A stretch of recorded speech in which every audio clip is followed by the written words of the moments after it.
ಪ್ರಾರಂಭ ಆಗಿದೆ. ನಾನು ಮಾಧ್ಯಮದೊಳಗೆ ನೋಡಿದ್ದೀನಿ. ಅದಕ್ಕೆ ಇವತ್ತು ಇಲಾಖೆಯ ಸೆಕ್ರೆಟರಿಯನ್ನ, ಕಮಿಷನರ್ಗಳನ್ನ, ಸಂಬಂಧಪಟ್ಟಂಥ ಅಧಿಕಾರಿಗಳನ್ನ 11:15ಗೆ ನಾನು ಸಭೆ ಕರೆದಿದ್ದೀನಿ. ಈಗ ಅಲ್ಲಿಗೆ ಹೊರಟಿದ್ದೀನಿ. ಮಾಡ್ತೀವಿ, ಎಲ್ಲದನ್ನು ಸರಿ ಮಾಡ್ತೀವಿ, ಏನು ತೊಂದರೆ ಇಲ್ಲ.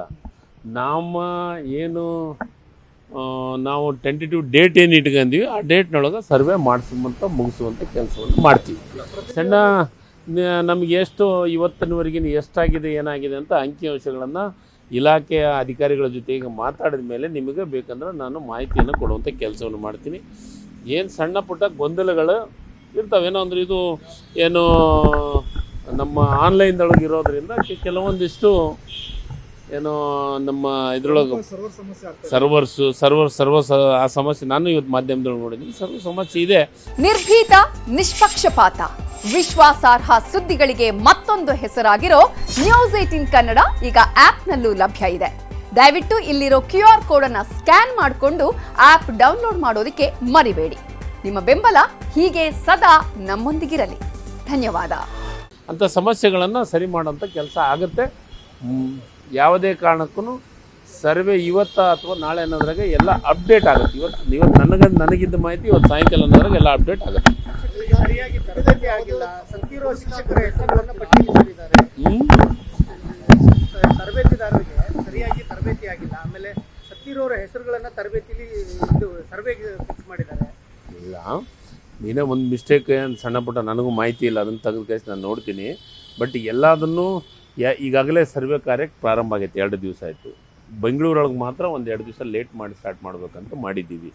ಯಾಕಂದರೆ ಕೆಲವೊಂದಿಷ್ಟು ಲೋಕಲ್ಲು ಮತ್ತು ಕೆಲವೊಂದು ಸಮಸ್ಯೆಗಳು ಇದ್ದಂಥವ್ರಿಗೆ ಮತ್ತು ಅಧಿಕಾರಿಗಳ ಇನ್ವಾಲ್ವ್ಮೆಂಟು ಎಲ್ಲದನ್ನು ಸರಿ ಮಾಡೋಕ್ಕೆ ಒಂದು 2 ದಿವಸ ಟೈಮ್ ಹಿಡಿದೈತೆ. ಮಾಡ್ತೀವಿ, ಏನು ತೊಂದರೆ ಇಲ್ಲ. ಕೆಲವರು ಕೋರ್ಟಿಗೆ ಅರ್ಜಿ ಹಾಕಿದ್ದಾರೆ. ವಿಚಾರಣೆ ಕೋರ್ಟ್ ವಿಚಾರದೊಳಗೆ ನಾನೇನು ಮಾತಾಡೋಕ್ಕಾಗಲ್ಲ. ಕೋರ್ಟಿನೊಳಗೆ ಯಾರ್ಯಾರು ಹೋಗಿದ್ದಾರೆ ಅವ್ರಿಗೆ ಅದು ಏನು ಬರ್ತೈತೆ ಆದೇಶ, ಅದ್ರ ಬಗ್ಗೆ ನಿರ್ಧಾರ ಮಾಡ್ತೀವಿ. ಈಗ ನಾವು ಕೋರ್ಟಿನ ಬಗ್ಗೆ ನಾನು ಇಂಟರ್ಫಿಯರೆನ್ಸ್ ಆಗಿ ಏನು ಮಾತಾಡೋಂಥ ಪ್ರಶ್ನೆ ಬರೋದಿಲ್ಲ. ನಿನ್ನೆ ಒಂದು ಅಬ್ಸರ್ವೇಷನ್ ಮಾಡಿದ್ದಾರೆ. ಆ ದತ್ತಾಂಶ ಸಂಗ್ರಹಣ ಮಾಡಿದ ಮೇಲೆ ನೀವು ಅದನ್ನು ರಿಲೀಸ್ ಮಾಡಿಬಿಡಿ ಅನ್ನೋ ಲೆವೆಲ್ಲಿ ಮಾತಾಡ್ತಿದ್ದಾರೆ. ಒಂದು ವೇಳೆ ಆ ಥರ ಮಾಡಲು ಸರ್ಕಾರ ಯಾವ ಥರ ತೀರ್ಮಾನ ಇತ್ತು ಸರ್? ಈಗ ನಾನು ಏನು ಆದೇಶ ಬರಲಾರ್ದ ನಾನೆಲ್ಲ ಅಡ್ವಾನ್ಸ್ ಆಗಿ ನಾನು ಕೋರ್ಟ್ನಾಗ ಹಿಂಗೆ ಆಗುತ್ತೆ ಅಂತ ನಾನೇ ಕೇಳಿ ಬರಲಿ. ಅವ್ರಿಗೆ ನೋಡಿ, ಕಾನೂನನ್ನು ಪಾಲನೆ ಮಾಡೋದು ನಮ್ಮ ಕರ್ತವ್ಯ. ಹಾಗಾಗಿ ಅದು ಬರಲಿ. ನಾನು ಅದ್ರ ಬಗ್ಗೆ ಈಗ ಸದ್ಯ ಏನು ಮಾತಾಡೋಕ್ಕಾಗಲ್ಲ. ನಮ್ಮ ಡ್ಯೂಟಿ ನಾವು ಮಾಡ್ತಾಯಿದ್ದೀವಿ. ಈಗ ಅಧಿಕಾರಿಗಳನ್ನ ಕರೆದು ಸಭೆ ಮಾಡಿ ಮತ್ತೆ ಅದಕ್ಕೆ ಅಪ್ಡೇಟ್ ಮಾಡೋಕ್ಕೆ ಏನೇನು ಮಾಡಬೇಕಾಗೈತೆ ಅದನ್ನು ಮಾಡ್ತಾಯಿದ್ದೀನಿ. ಇವತ್ತು ನಾನು ನಿನ್ನೆವರೆಗೂ ದಸರಾ ಅದರೊಳಗಿದ್ವಿ ಮೈಸೂರದೊಳಗೆ. ನಿನ್ನೆ ರಾತ್ರಿ ಬಂದಿದ್ದೀನಿ. ಇವತ್ತು ನಾನು ಮತ್ತೆ ಮೀಟಿಂಗ್ ತೊಗೊತಾ ಇದ್ದೀನಿ. ಈಗ ಅಲ್ಲೇ ಹೋಗ್ತಾ ಇದ್ವಿ. ಹಿಂದುಳಿದ ವರ್ಗದ ಇಲಾಖೆ ಸಭೆಯನ್ನು ಮಾಡ್ತಾ ಇದ್ವಿ. ಸಮುದಾಯ, ಲಿಂಗಾಯತ ಸಮುದಾಯ ಸಮೀಕ್ಷೆಯ ಅವಧಿಯನ್ನು ಮುಂದುವರಿಸಿ ಅಂತ ಸರಿ, ಈಗ ಅಕ್ಟೋಬರ್ 7ರವರೆಗೂ ಮಾಡಿದ್ದೀವಿ. ಆದ್ಮೇಲೆ ಮುಂದೆ ನೋಡೋಣ. ಈಗ ವಿಸ್ತರಣೆ ಮಾಡ್ತೀವಿ ಬಿಡ್ತೀವಿ ಅನ್ನೋದನ್ನು ಈ ಸದ್ಯ ಚರ್ಚೆ ಮಾಡೋಂಥ ಇರಲಿ. ಅದು ಸರ್ವೆ ಸರಿ ಆಗಂಗೆ ಮಾಡೋಣ. ಎಲ್ಲ ಸಮಾಜದವರಿಗೆ ಪ್ರೀತಿ ವಿಶ್ವಾಸದಿಂದ ಇರೋ ರೀತಿ ಒಳಗೆ ಅವ್ರಿಗೆ ಸರಿಯಾಗೋದ್ರೊಳಗೆ ಮನಸ್ಸಿಗೆ ಪೂರ್ತಿ ತೃಪ್ತಿ ಆಗೋವರೆಗೆ ಸರ್ವೆ ಮಾಡೋಣ.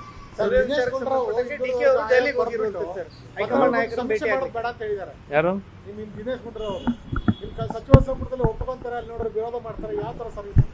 ಇಲ್ಲ, ನನಗೆ ಅದ್ರ ಬಗ್ಗೆ ಮಾಹಿತಿ ಇಲ್ಲ. ನಾನು ಮಾಹಿತಿ ದಿನೇಶ್ ಗುಂಡೂರಾವ್ ಅವ್ರ ಜೊತೆಗೆ ಮಾತಾಡಿದ ಮೇಲೆ ಹೇಳ್ತೀನಿ. ಸರ್, ನಿನ್ನೆ ಡಿ.ಕೆ. ಪ್ರಸಾದ್ ಅವರು ಮಾತಾಡಿದ್ದಾರೆ. ಯಾರೆಲ್ಲ ಸಚಿವರು ವಿರೋಧ ಮಾಡ್ತಾ ಇದಾರಲ್ಲ ಅವ್ರ ಹೆಸರು ಬಹಿರಂಗಪಡಿಸಬೇಕು ಅನ್ನೋ ಮಾತನ್ನು ಹೇಳಿದ್ದಾರೆ. ಅದು ನನಗೆ ಹೇಳಿಲ್ಲ, ಮುಖ್ಯಮಂತ್ರಿಗಳಿಗೆ ಹೇಳಿದ್ದಾರೆ. ಮುಖ್ಯಮಂತ್ರಿಗಳು ನಿರ್ಧಾರ ಮಾಡ್ತಾರೆ. ನಾನೇ ಇಲಾಖೆ ನಾನು ಇರೋದ್ರಿಂದ ಇದ್ರೂ ನನ್ನ ಮುಂದಂತೂ ಯಾರು ವಿರೋಧವನ್ನು ವ್ಯಕ್ತಪಡಿಸಿಲ್ಲ. ಇಲ್ಲ, ವಿರೋಧ ಮಾಡಿಲ್ಲ, ಸಲಹೆಗಳನ್ನು ಕೊಟ್ಟಿದ್ದಾರೆ. ಅವರೆಲ್ಲ ಹಿರಿಯ ನಾಯಕರು, ಅವ್ರೇನು ಬೇಕಾದ್ರೂ ನಿರ್ಧಾರ ತಗೋಬಹುದು. ಹಬ್ಬದ ಸಂದರ್ಭದಲ್ಲಿ ಬೇಡ. ಸರಿ, ಈಗ ನನಗೆ ಮಾಹಿತಿ ಅಂತೂ ಇಲ್ಲ. ನೀವು ಹೇಳಿದ ಮೇಲೆ ನನಗೆ ಮಾಹಿತಿ. ಹಿರಿಯ ನಾಯಕರು ನಾಳೆ ಏನು ಹೇಳ್ತಾರೆ ಏನು ಬಿಡ್ತಾರೆ ಅನ್ನೋದ್ರ ಬಗ್ಗೆ ನನ್ನ ಹತ್ರ ಮಾಹಿತಿ ಇಲ್ಲ.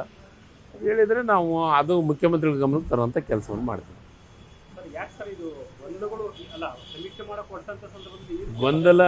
ಗೊಂದಲಗಳು ಇಲ್ಲ, ಗೊಂದಲಗಳು ಮಾಡ್ಕೊತಾ ಇದ್ದಾರೆ ಎಲ್ಲರೂ. ಯಾವ ಗೊಂದಲವಿಲ್ಲ. ಯಾವುದೇ ಸಮೀಕ್ಷೆ ಮಾಡಬೇಕು ಅಂತಂದರೆ ಆನ್ಲೈನ್ದೊಳಗೆ ಮಾಡುವಂಥ ಟೈಮ್ದೊಳಗೆ ಸಣ್ಣ ಪುಟ್ಟ ಸರ್ವರ್ ಸಮಸ್ಯೆ ಅಂಥ ಸಮಸ್ಯೆಗಳು ಆಗ್ತಾವೆ. ಅವು 1 ದಿವಸ 2 ದಿವಸದಾಗ ಟೈಮ್ ತೊಗೊಂಡು ಸರಿಯಾಗಂಥ ಕೆಲಸ ಆಗುತ್ತೆ. ಅದಕ್ಕೇನು ಗೊಂದಲ ಏನಿಲ್ಲ. ಬೆಂಗಳೂರಲ್ಲಿ ಯಾವಾಗ ಶುರು ಮಾಡ್ತಾರೆ ಸರ್? ಸ್ಟಾರ್ಟ್ ಮಾಡ್ತೀವಿ. ಇವತ್ತು ಸಭೆ ಮಾಡ್ತಾ ಇದ್ದೀನಿ, ಇವತ್ತು ನಾನು ಮಾತಾಡ್ತಾ ಇದ್ದೀನಿ. ಮತ್ತು ಯಾಕಂತಂದರೆ ನಾವು ಪ್ರತಿ ಸತೆ ಆಯೋಗದೊಳಗೆ ಎಂಟರ್ಫಿರೆನ್ಸ್ ಆಗಕ್ಕೆ ಬರೋಂಗಿಲ್ಲ. ಅದು ಒಂದು ಇಂಡಿಪೆಂಡೆಂಟ್ ಬಾಡಿ. ನಾವು ಭಾಳ ಇಂಟರ್ಫಿರೆನ್ಸ್ ಅಲ್ಲ, ನಮ್ಮ ಅಧಿಕಾರಿಗಳ ಜೊತೆಗೆ ನಾನು ಚರ್ಚೆ ಮಾಡ್ತೀನಿ. ಚರ್ಚೆ ಮಾಡಿ ಸಾಧಕ ಬಾಧಕ ಬಗ್ಗೆ ನಾನು ಹೇಳುವಂಥ ಕೆಲಸವನ್ನು ಮಾಡ್ತೀನಿ. ಪ್ರತಿದಿನ ಎಷ್ಟು ಸರ್ವೆ ಮಾಡೋ ಟಾರ್ಗೆಟ್ ಇತ್ತು ಸರ್? ಈಗ 2 ದಿನದಲ್ಲಿ ಎಷ್ಟಾಗಿರೋ? ನಾನು ಅದನ್ನೇ ಇವತ್ತು ನಾನು ಸಭೆ ಮಾಡಿದ ಮೇಲೆ ಮಾಹಿತಿ ತಗೊಂಡು ಹೇಳ್ತೀನಿ. ಅದಕ್ಕೆ ಮೀಟಿಂಗನ್ನು ಸಭೆ 12:30 1 ಗಂಟೆ ಆಗ್ಬೋದು, ಇಲ್ಲ 2 ಗಂಟೆ ಆಗ್ಬೋದು ಹೇಳ್ತೀನಿ.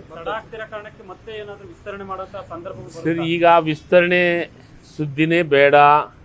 ಈಗ ಅಕ್ಟೋಬರ್ 7 ಡೇಟು, ಮುಂದೆ ಅದ್ರ ಬಗ್ಗೆ ಚರ್ಚೆ ಮಾಡೋಣ. ಇಲ್ಲ ನೀನೇ ಒಂದು ಮಿಸ್ಟೇಕ್ ಸಣ್ಣ ಪುಟ್ಟ ನನಗೂ ಮಾಹಿತಿ ಇಲ್ಲ, ಅದನ್ನು ತೆಗೆದು ಕೇಸಿ ನಾನು ನೋಡ್ತೀನಿ. ಬಟ್ ಎಲ್ಲದನ್ನು ಈಗಾಗಲೇ ಸರ್ವೆ ಕಾರ್ಯಕ್ಕೆ ಪ್ರಾರಂಭ ಆಗೈತೆ. 2 ದಿವಸ ಆಯಿತು. ಬೆಂಗಳೂರೊಳಗೆ ಮಾತ್ರ 1-2 ದಿವಸ ಲೇಟ್ ಮಾಡಿ ಸ್ಟಾರ್ಟ್ ಮಾಡಬೇಕಂತ ಮಾಡಿದ್ದೀವಿ. ಯಾಕಂದರೆ ಕೆಲವೊಂದಿಷ್ಟು ಲೋಕಲ್ಲು ಮತ್ತು ಕೆಲವೊಂದು ಸಮಸ್ಯೆಗಳು ಇದ್ದಂಥವ್ರಿಗೆ ಮತ್ತು ಅಧಿಕಾರಿಗಳ ಇನ್ವಾಲ್ವ್ಮೆಂಟು ಎಲ್ಲದನ್ನು ಸರಿ ಮಾಡೋಕ್ಕೆ 1-2 ದಿವಸ ಟೈಮ್ ಹಿಡಿದೈತೆ. ಮಾಡ್ತೀವಿ, ಏನು ತೊಂದರೆ ಇಲ್ಲ. ಕೆಲವರು ಕೋರ್ಟಿಗೆ ಅರ್ಜಿ ಹಾಕಿದ್ದಾರೆ ಸರ್, ನಿನ್ನೆ ವಿಚಾರಣೆ ಇದೆ. ಕೋರ್ಟ್ ವಿಚಾರದೊಳಗೆ ನಾನೇನು ಮಾತಾಡೋಕ್ಕಾಗಲ್ಲ. ಕೋರ್ಟಿನೊಳಗೆ ಯಾರ್ಯಾರು ಹೋಗಿದ್ದಾರೆ ಅವರಿಗೆ ಅದು ಏನು ಬರ್ತೈತೆ ಆದೇಶ, ಅದ್ರ ಬಗ್ಗೆ ನಿರ್ಧಾರ ಮಾಡ್ತೀವಿ. ಈಗ ನಾವು ಕೋರ್ಟಿನ ಬಗ್ಗೆ ನಾನು ಇಂಟರ್ಫಿರೆನ್ಸ್ ಆಗಿ ಏನು ಮಾತಾಡೋಂಥ ಪ್ರಶ್ನೆ ಬರೋದಿಲ್ಲ. ನಿನ್ನೆ ಒಂದು ಅಬ್ಸರ್ವೇಷನ್ ಮಾಡಿದ್ದಾರೆ. ಆ ದತ್ತಾಂಶ ಸಂಗ್ರಹಣ ಮಾಡಿದ ಮೇಲೆ ನೀವು ಅದನ್ನ ರಿಲೀಸ್ ಮಾಡಿಬಿಡಿ ಅನ್ನೋ ಲೆವೆಲ್ಲಿ ಮಾತಾಡ್ತಿದ್ದಾರೆ. ಒಂದು ವೇಳೆ ಆ ಥರ ಮಾಡಲ್ ಸರ್ಕಾರ ಯಾವ ಥರ ತೀರ್ಮಾನ ತೆಗೆದುಕೊಳ್ಳಿ ಸರ್? ಈಗ ನಾನು ಏನು ಆದೇಶ ಬರಲಾರ್ದ ನಾನೆಲ್ಲ ಅಡ್ವಾನ್ಸ್ ಆಗಿ ನಾನು ಕೋರ್ಟ್ನಾಗ ಹಿಂಗೆ ಆಗುತ್ತೆ ಅಂತ ನಾನೇ ಕೇಳಿ ಬರಲಿ. ಅವ್ರಿಗೆ ನೋಡಿ, ಕಾನೂನನ್ನು ಪಾಲನೆ ಮಾಡೋದು ನಮ್ಮ ಕರ್ತವ್ಯ. ಹಾಗಾಗಿ ಅದು ಬರಲಿ. ನಾನು ಅದ್ರ ಬಗ್ಗೆ ಈಗ ಸದ್ಯ ಏನು ಮಾತಾಡೋಕ್ಕಾಗಲ್ಲ. ನಾನು ನಮ್ಮ ಡ್ಯೂಟಿ ನಾವು ಮಾಡ್ತಾಯಿದ್ದೀವಿ.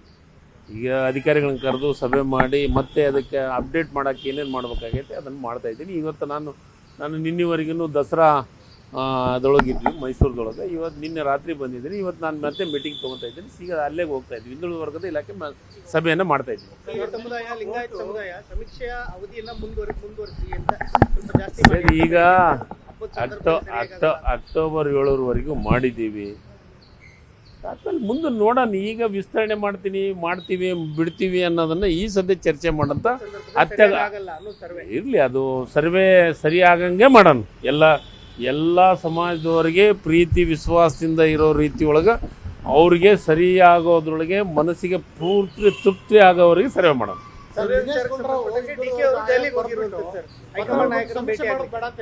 ಯಾರು ಸಚಿವ ಸಂಪುಟದಲ್ಲಿ ಒಪ್ಪಿಕೊಂತಾರೆ, ಅಲ್ಲಿ ನೋಡ್ರಿ ವಿರೋಧ ಮಾಡ್ತಾರೆ, ಯಾವ ಥರ ಸರ್ವಿಸ್? ಇಲ್ಲ, ನನಗೆ ಅದ್ರ ಬಗ್ಗೆ ಮಾಹಿತಿ ಇಲ್ಲ.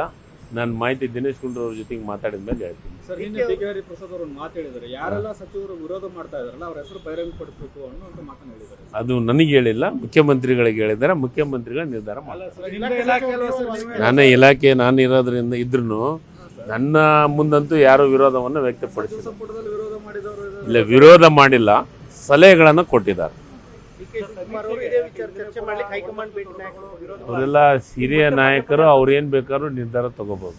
ನಿರ್ಭೀತ, ನಿಷ್ಪಕ್ಷಪಾತ, ವಿಶ್ವಾಸಾರ್ಹ ಸುದ್ದಿಗಳಿಗೆ ಮತ್ತೊಂದು ಹೆಸರಾಗಿರುವ ನ್ಯೂಸ್ 18 ಕನ್ನಡ ಈಗ ಆಪ್ನಲ್ಲೂ ಲಭ್ಯವಿದೆ.